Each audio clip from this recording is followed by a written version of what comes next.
나지 않을까라는 걱정이 굉장히 많았지만 정부에서 굉장히 빠르게 그 유통을 약국과 편의점으로 제한을 하고 가격도 통제하고 독용 포장 중심으로 생산을 하면서 굉장히 빠르게 자리를 잡았는데요. 사실 약국에서 저 25개짜리 독용 키트가 오면은 저렇게 다 펼쳐놓고 회사가 좀 다른 거긴 한데요. SP바이오고 저 레피젠이거든요. 저 멸균 면봉이랑 노즐 캡이랑 저런 사용 설명서랑 이런 구성품들을 다 하나하나 저희가 멸균 장갑을 끼고 저게 채워서 라벨을 다 붙여서 판매를 했다는 겁니다.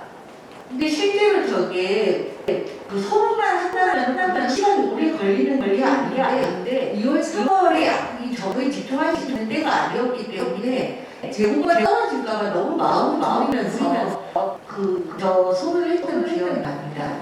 그러면 사실 키트를 우리가 약국에서 판매를 했을 때 가장 좋은 것은 저도 부통님께서 말씀하신 것처럼 약국이라는 곳이 굉장히 접근성이 좋지 않습니까? 슬리퍼를 신고 가도 얼른 약국에 가서 구입을 할 수 있기 때문에 출근하기 전에 퇴근하면서 아이들 학교 가기 전에 얼른 살 수가 있거든요. 근데 이런 것들을 약국에서 달랑 판매를 하는 게 아니고 사용 방법도 설명을 하고 할머니들이 못 알아들으시면 동영상 틀어서 하나하나 다 가르쳐 드렸어요. 그리고 검사를 받으러 오시는 분들이 어떤 분이세요? 내 증세가 코로나일 것 같으니까 걱정이 돼서 오시는 분들, 심지어는 PCR 검사 받고 검사 결과가 나오기 전에 들으시는 분들도 꽤 많았어요.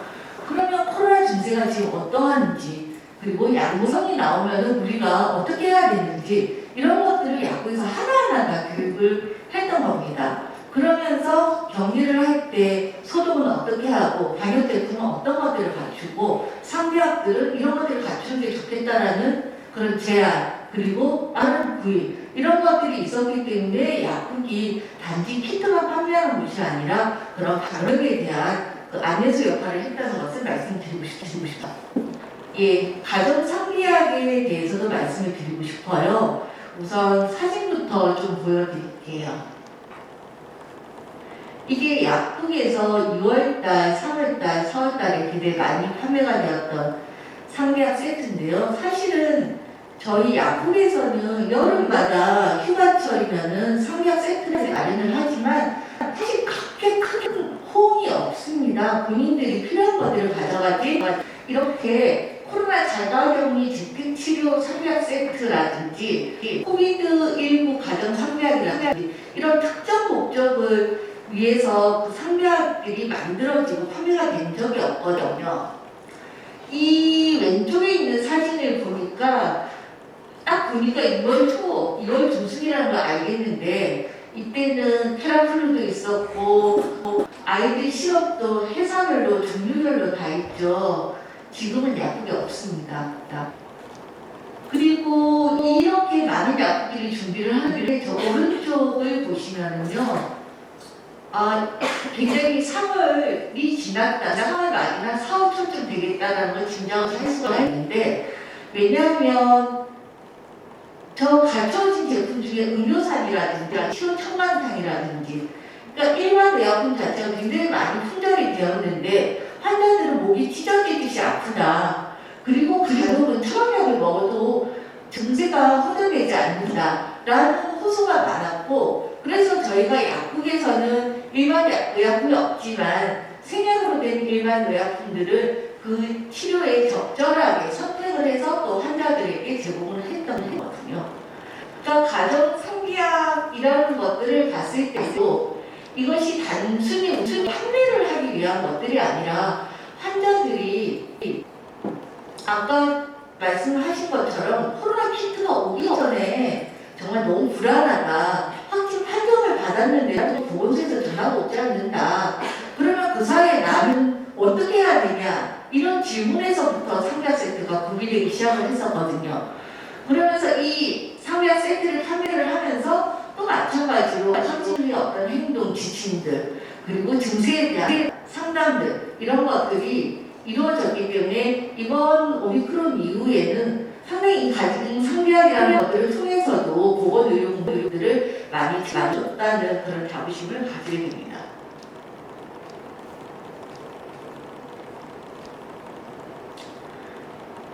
그리고 마지막으로 약물 중재 역할에 대한 말씀을 드리고 싶습니다. 약물 중재 역할이라는 것이 동일 성분 조제, 동일 효능약, 변경 이런 등등이 있는데 제 생각에는 2000년 의약분업 이후로 그리고 2021년까지 사실 그 약물 중재 건수를 모두 다 합쳐도 이번 2월, 3월, 4월에 그 전체 건수만큼 될까? 이런 생각이 들 정도로 굉장히 활발하게 이루어졌습니다. 근데 이렇게 약물 중재 역할들을 하게 되는 데는 다 이유가 있지요. 일반 의약품 품절에 이어서 전문 의약품조차 굉장히 많이 품절이 있었거든요. 그럼 저희가 약국에서 사입하는 프로그램인데요. 이부브로펜들이 재고가 0입니다. 아세트아미노펜도 밀리그램인가 그리고 그 다양한 그 함량이 있지만 다 재고가 제로입니다. 백시브 프로펜도 마찬가지고 시럽도 없고 알약도 없고 뭐 모조리 없습니다. 아세틸시스테인 또한 우리 굉장히 괴롭다고 전하는데 이것도 구하기 어렵습니다. 그러니까 연차적으로 이렇게 품절들이 진행되다 보니까 아주 많은 항생제 그리고 위장약 이런 것들이 연차적으로 계속 품절 사태가 있었거든요. 그리고 후대원 시럽, 후대원장 이런 복합제제 또한 굉장히 품절이 오래되었기 때문에 사실 이 제재에 대한 변경, 동일 효능약 변경이 가장 활발하게 이루어지지 않는다라는 생각이 듭니다. 이렇게 약들이 없는데 약들이 없음에도 불구하고 환자들은 사실 그렇게 크게 잘 몰랐거든 이런 일들이 있었는지. 그러면 이거는 공개되는 자료가 아니기 때문에 병원이라든지 이런 것들 그대로 올렸는데요. 제일 왼쪽에 있는 처음전을 보시면은요, 일주일치 처방이 나왔습니다. 3월 30일 처방이에요. 한참 품절이 깊어갈 때였어요. 이런 처방이 HDL 치료로 팩스가 오면 정말 마음이 무너집니다. 이렇게 일주일치나 주다니 그 사이에 그 사이에 증세도 변할 테고 이거 분명히 약이 가정에서 방치될 텐데 이 귀한 약을 일주일이나 쓰다니 이런 것들이 굉장히 막 마음이 무너지지만 그래도 이 적극적으로 저희가 있는 약에 대해서 대체를 하고 동일성분 조제는 사업 통보만 하기 때문에 팩스를 보내는 걸로 끝이 납니다. 저 가운데 있는 것에서는 아까 말씀드린 복합제제 저희 약국에 쿠데온이 없은 지가 굉장히 오래되었는데 이 쿠데온은 복합제제이기 때문에 동일성분 제제 대상이 아닙니다. 이것은 의사의 사전 동의를 구한 후에 그 변경을 할 수가 있거든요. 근데 변경 또한 쉽지가 않은 것이 병원들이 그렇게 환자들 전화 받기 바빠서 너무 쉽지가 않았거든요. 그래서 지금 3월 31일이기 때문에 동일한 성분의 약으로 저희가 갖고 있는 약으로 변경을 해서 조제를 하고 또 동일성분 조제도 다 기록을 해서 팩스를 보냈는데요.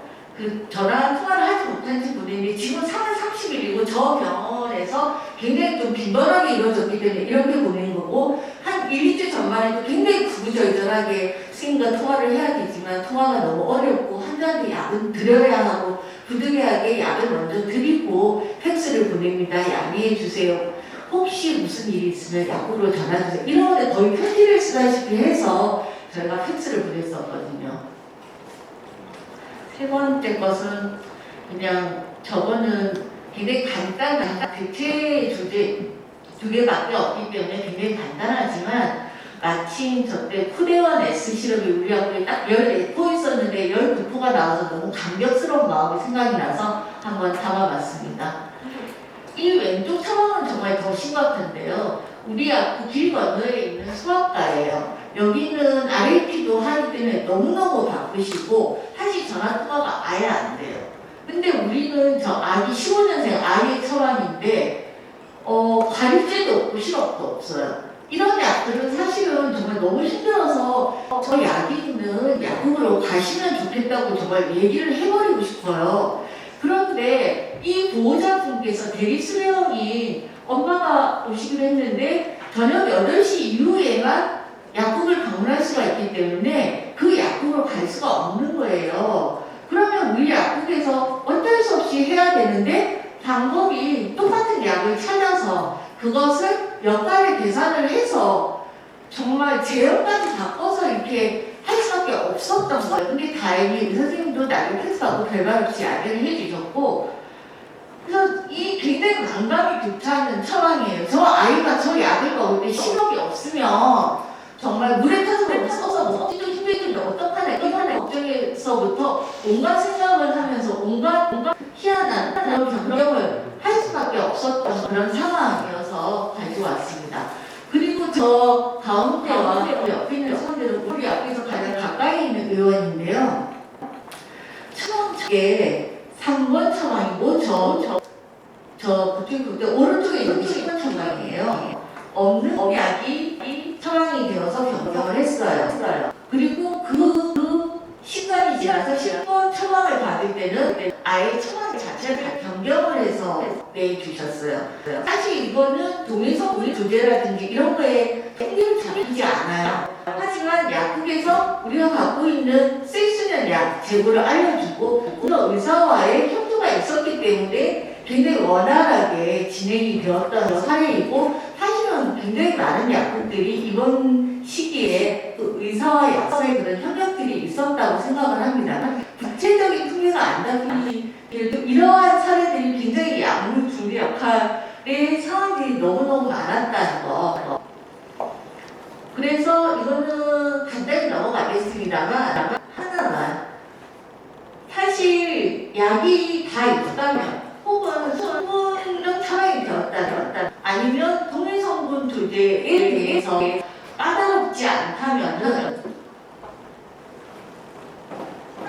요 세 개로 끝날 수 있는 것이, 그 약이 없으면 환자 보지와 팩스, 거기에다가 또 동일 성분이 없으면은 병원과의 그런 사전 동의까지 필요하기 때문에 굉장히 복잡한 과정들이 추가가 되는 것입니다. 이러한 것들에 대해서 언제까지 방치가 되어야 할 것인지에 대한 깊은 논의가 있어야 된다고 생각을 합니다. 온라인 플랫폼에서 받은 처방전입니다. 굉장히 멀쩡합니다. 그리고 대체적이 가능하다라는 메시지까지 있습니다. 약국 입장에서 너무 편리해요. 하지만 이 약을 쳐보면 이쪽에 있는 것은 시스템 제제가 2개가 중복이 되어 있어요. 똑같은 성분은 아니지만 이것에 대해서 의사와 통화를 하려고 전화를 하면 통화가 안 됩니다. 그래서 이게 중복되는 효능군이 있다. 의사와 통화한 이후에 가능한데 그것이 어렵다. 통화가 안 되기 때문에 지금 당장 조제를 할 수가 없다. 라고 하면 환자분께서 제가 지금 앱으로 채팅으로 의사한테 동의를 받을게요. 그냥 저한테 약을 알려주시면 제가 빼고 먹을게요. 이렇게 말을 합니다. 말이 안 되잖아요. 이것은 의사와 약사의 전문가의 영역에서 협의가 동의가 이루어져야 하는 것이지 잘못된 약이 나간 상태에서 환자가 알아서 하는 부분은 아니고, 또 그렇게 하는 게 확실할 수도 없고, 또 엉뚱한 약들이 보험 재정으로 쓰여진다는 이런 문제들이 있다는 것 또한 말씀드리고 싶습니다. 그래서 정말 의약품 품절 할인이 있었음에도 불구하고 우리 사회가 너무나 평온스러웠습니다. 그 가장 큰 이유 중에 하나가 각계각층의 노력이 있었겠지만 약국에 그 품목이 없었고 적극적으로 대체하고, 그게 없으면 대체제를 제한하는 그런 약사들의 그리고 약국의 약물 중재 역할이 있었기 때문에 가능하다고 생각이 되고, 이러한 것들을 사회와 정부 당국이 이제 인정을 해야 될 때가 아닌가라는 말씀을 드리겠습니다. 제가 너무 길게 했어요. 예, 끝내겠습니다.